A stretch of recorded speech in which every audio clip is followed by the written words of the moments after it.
Ihatag ni Davao City Mayor Sara Duterte ang iyang usa ka tuig nga sweldo nga mokabat ngadto sa 2.1 million pesos aron mahimong trust fund alang sa health workers sa Southern Philippines Medical Center.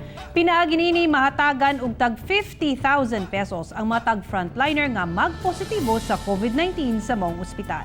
Ani ang report ni Argil Relator. Dili lalim ang ginaatubang nga responsibilidad karon sa mga frontliners, ilabi na sa mga referral hospitals sa COVID-19. Sa pagsuot pa lang og personal protective equipment kun PPE, dili na basta-basta.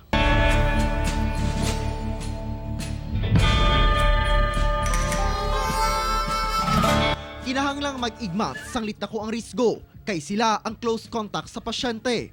Dakong tabang kanila ang igong supply sa medical equipments apan dunagyapoy nataptan sa COVID-19.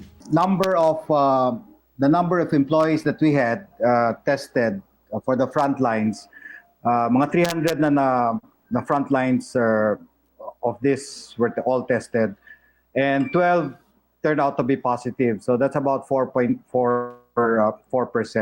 And these 12 are in the front lines.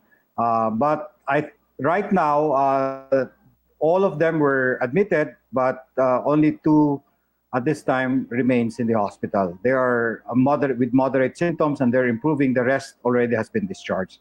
Gibutyag ni Davao City Mayor Sara Duterte nga iyang i-donate ang iyang usa ka tuig nga sweldo. Naguna-una ako nga himuon akong trust fund. Ang ako ang isa ka tuig na salary nga 2,144,000.